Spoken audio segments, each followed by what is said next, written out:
बिस्मिल्लाहिर्रहमानिर्रहीम। अस्सलाम वालेकुम। आज 30 जुलाई बरोज़ इतवार को जमीयत उलमाए इस्लाम फ़े का जो है ना बाजोड़ में खैबर पख्तूनख्वा के अंदर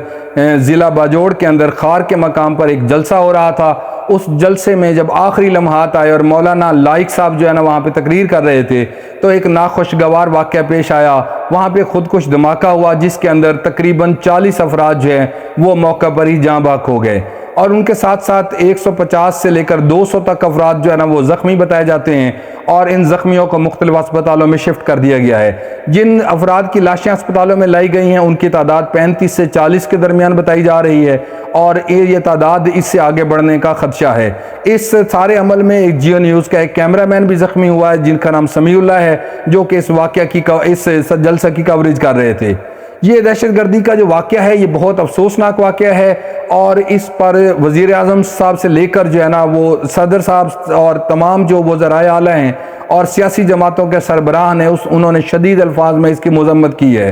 और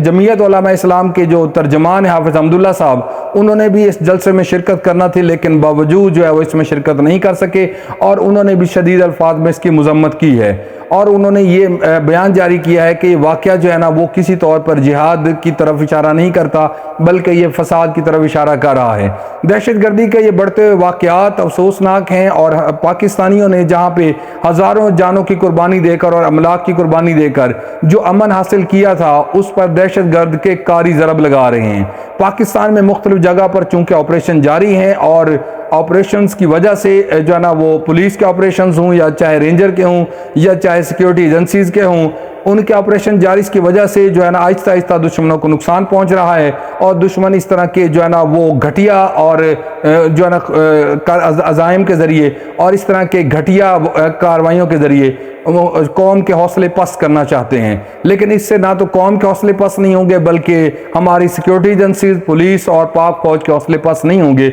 और जब तक आखिरी दहशतगर्द को शिकस्त नहीं दी जाती उस वक्त तक पाक फौज अपने अज़म के साथ, इरादे के साथ दहशतगर्दों के खिलाफ कार्रवाई करती रहेगी। पाकिस्तान में दहशतगर्दी का सिलसिला उस वक्त शुरू हुआ जब 2002 के बाद पाकिस्तान ने अमेरिका की प्राई जंग के अंदर अपने आप को जो है ना वो दाखिल किया और उसके साथ साथ जब जो है ना अफगानिस्तान के अंदर जंग हुई तो वहाँ से दहशतगर्दी का एक फॉल आउट आया जो कि पाकिस्तान में भी आया और पाकिस्तान के अंदर मुख्तलिफ छोटी छोटी जमातें बनी जो बॉर्डर एरिया के करीब थीं और उन्होंने आहिस्ता आहिस्ता पाकिस्तान में जो है ना दहशतगर्दाना कार्रवाइयाँ करना शुरू कर दी। मुशर्रफ साहब के दौर में ये कार्रवाइयाँ अपने उरूज पर पहुंची। पीपल्स पार्टी के दौर में भी इनके खिलाफ ऑपरेशन हुए, सवात का ऑपरेशन हुआ जिसके ज़रिए सवात में अमन बहाल किया गया और आहिस्ता आहिस्ता पीपल्स पार्टी के बाद मुस्लिम लीग नून का दौर आया। उनके दौर में जनरल राहील शरीफ साहब की जो है ना वो सरबराही के अंदर ज़रब अज़ब और मुख्तलिफ ऑपरेशन किए गए जिससे खातिर खा जो है ना वो पाक फौज को कामयाबियाँ मिली।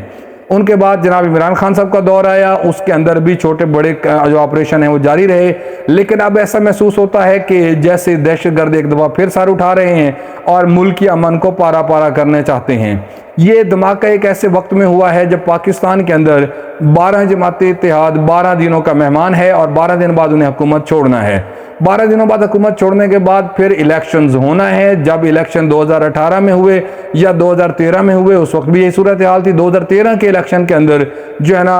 ANP के सीनियर रहनुमा बिलोर साहब की शहादत हुई और इस तरह जो है ना मुख्तलिफ और भी रहनुमा जो इलेक्शन कैंपेन में शरीक थे वो जान से हाथ धो बैठे। अब जो है सूरत हाल खैबर पख्तूनख्वा की जो है ना वो सही नहीं है और वहाँ पे इस तरह के धमाके और इस तरह की दहशतगर्दी के वाक़यात का होना यकीनन आने वाले इलेक्शन पर भी असरअंदाज हो सकता है और अगर यही कार्रवाइयाँ जारी रहीं तो ऐसा महसूस होता है कि कहीं ना कहीं इलेक्शन मुलतवी करना पड़ सकता है और अगर इलेक्शन मुलतवी होता है तो निगरान हुकूमत जो है वो ज़्यादा वक्त भी ले सकती है और अगर वो ज़्यादा वक्त लेती है तो शायद फिर 2023 में इलेक्शन ना हो। और अगर इस तरह की कार्रवाइयाँ इस तरह से बढ़ती रहती हैं और मुख्तलिफ इलाकों में होती हैं तो ये सूरत हाल यकीनन एक संगीन सूरत हाल होगी और इसका जो है वो बर वक्त तौर पर इलाज किया जाना चाहिए वरना ये लोगों के जानो माल को ज़्यादा से ज़्यादा नुकसान पहुँचाएगी। हुकूमत जो है ना इस हवाले से पुरअज़म नज़र आती है, पाक फौज इस हवाले से पुरअज़म नज़र आती है और हमारे पुलिस के नौजवान जहाँ जहाँ ड्यूटी दे रहे हैं वो भी पुरअज़म नज़र आते हैं। गुज़िश्ता कुछ दिनों के अंदर होने वाले जो वाक़यात ने खैबर पख्तूनख्वा में पाकिस्तानियों में तशवीश की लहर दौड़ा दी है और अवाम जो है ना वो अपने इदारों की तरफ देख रहे हैं कि इदारे भरपूर कार्रवाई करें, कौम उनके साथ है और इन दहशत गर्दों को जो है ना वो निस्त व नाबूद कर दें। अब तक के लिए इतना ही। वीडियो देखने का बहुत शुक्रिया। अगर आपको वीडियो पसंद आई तो हमारे चैनल को सब्सक्राइब करें और बेल आइकन को प्रेस करें ताकि हमारी आने वाली वीडियोस भी आप तक पहुंच सकें। शुक्रिया।